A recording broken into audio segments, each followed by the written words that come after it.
Жаздың жайма шуақ күндері ешкімді бейжай қалдырмайды, әсіресе ғашық жандарды. Жас жұбайлар үшін ең маңыздысы өміріндегі ең ерекше күннің шуақты әрі жылы мезгілге сай келуі. Мұса Сейтімбетов пен Эленора Тен 7 ай бұрын оңтүстік Кореяда танысқан. Жұптың айтуынша қысқа ғана уақыт аралығында олар бір-бірінен жай ғана жан жолдасын емес, рухани туысты тапқанын сезінеді. Дәл осы сәт олардың махаббат хикаясының бастамасына айналған. Тот человек, которому я могу полностью доверять. Мен бұл адамға толық сенім артуға болатын, қажет болса қорғауға тұрарлық жан екенін түсіндім. Сол себепті бұл шешімді кейінге қалдырғым келмеді.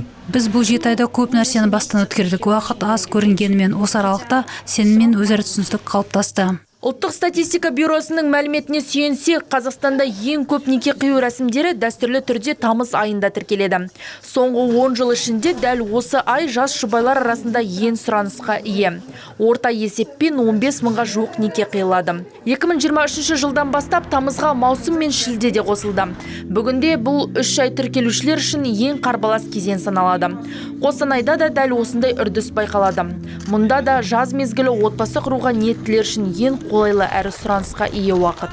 Көбінесе неке қию рәсімдері жаз мезгілінде өтеді деп ойлаймын. Бізде бұл кезең маусым айынан бастап тамыз айына дейін жалғасады. Меніңше бізде сұраныс аз айлар мүлде болмайды. Себебі Қостанай қаласы мен облысымыздың барлық аудандарында тұрғындар бізге келіп неке қидыру рәсімін өткізеді. Бізде тіпті ең аз күндік көрсеткіштің өзі 8 неке. 2024 жылдың алғашқы жарты жылдығында Қостанай қаласында 988 неке тіркелсе, биылғы осы кезеңде бұл көрсеткіш 1070-80-ге жеткен. Бұл өткен жылмен салыстырғанда 90-ға көп. Тек бүгіннің өзінде қалалық ахат бөлімінде 32 жұп ресми түрде некесін қиды.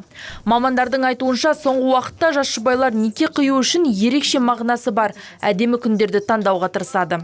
Да, зеркальные даты любят. Сандары ұқсас әдемі даталарды көпшілік ерекше жақсы көреді. Мәселен, алда келе жатқан 2025 жылға 25 шілде күніне қазірдің өзінде 65 жұп неке қиюға өтініш берді. Осы өтініштерді өзім тіркедім. Алайда мамандардың айтуынша соңғы уақытта жас жұбайлар салтанатты рәсімге қарағанда қарапайым тіркелуді жиі таңдайтын болған. Көбі тек келіп қол қойып жүзік алмасумен шектеледі. Салтанатты рәсімді өткізу бұрынғыдай кең таралған үрдіс емес. Мәселен, бүгінгі 32 жұптың ішінде ресми бөлікті той ретінде атап өтуді небәрі 5-ке жуық жұп қалаған екен.